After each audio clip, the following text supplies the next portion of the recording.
Governor, some pretty encouraging polling out today for you. Were you surprised, expected? How do you take it? I expected, actually. Yeah. Look, I can feel it up here, and you guys follow me around a lot, and you see the kind of crowds we're drawing. And the difference about this time than 8 years ago is that when people come to our events now, like, they're sold. Mm-hmm. They're not shopping.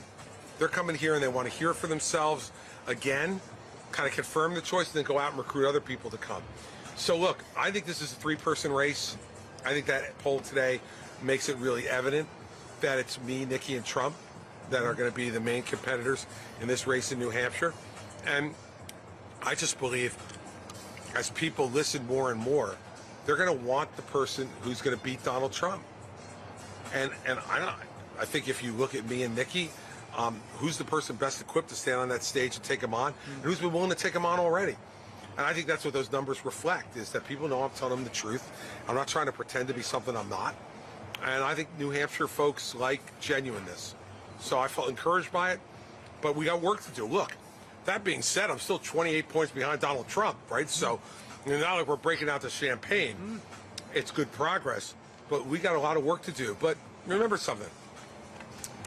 At this time in 2007, John McCain was in third place, well behind Rudy Giuliani in New Hampshire in November. Ben Carson was 10 points ahead in 2015 in Iowa at this point in time. This race is going to change significantly between now and 60 days. And, you know, back in 2016, I remember the stat was that 50% of New Hampshire voters decided in the last 3 days, and 20% of them decided on the day.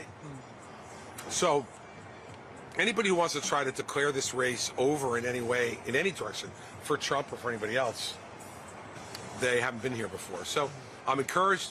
I'm happy. It gives me energy after the last 8 days I've had. It was good. Boosted me up a little bit today. But I wasn't shocked. I kind of thought that's where we'd be headed.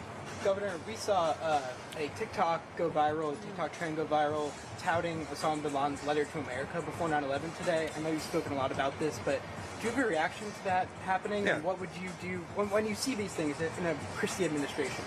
How do you tackle that? Well, thank you to the communist Chinese who are running TikTok, and they're doing this on purpose. They changed their algorithms to try to pollute the minds of American young people and American citizens in general use TikTok. That's why I said very clearly at the debate last Wednesday, I would ban it. TikTok would be out. I do not need an arm of the communist Chinese propaganda machine on everybody's phone here in the United States.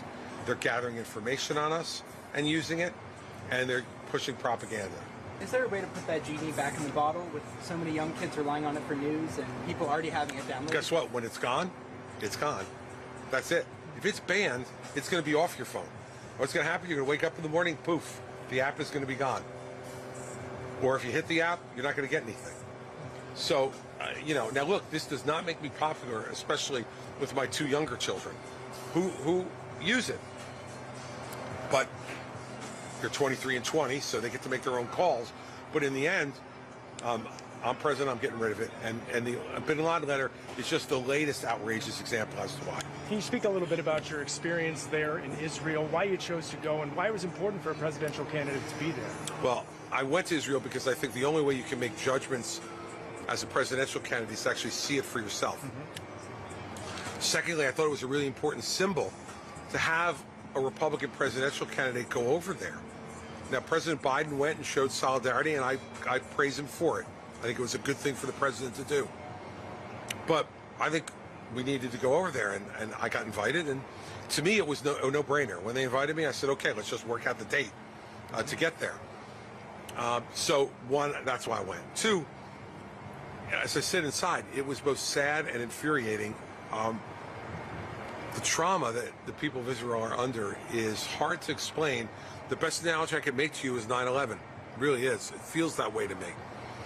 And so the idea that somehow we're going to say to the Israeli people, oh, no, it's time for a ceasefire.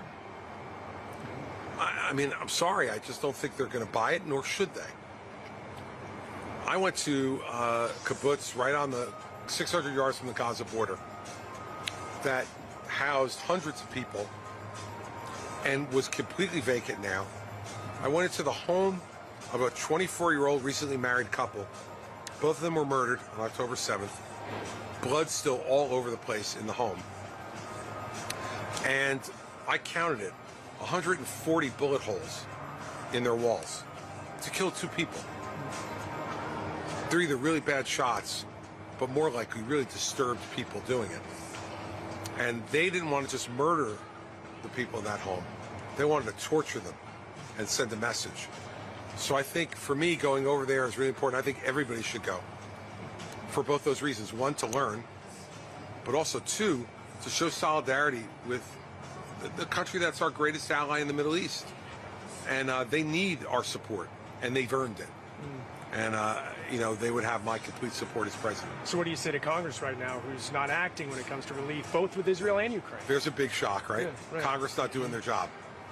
I mean, you know, I don't care which party it is. They are an absolute bunch of losers for dropping the ball on this.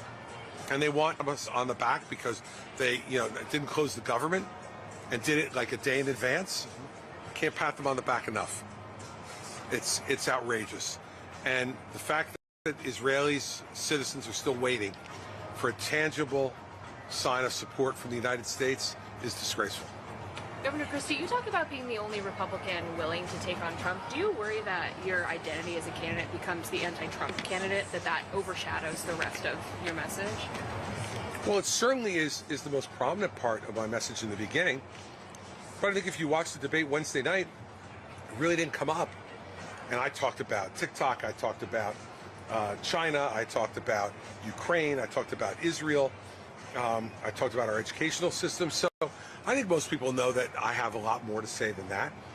But the reason I seem so loud about it is because everyone else is so quiet about it. And that's the disgrace of this race.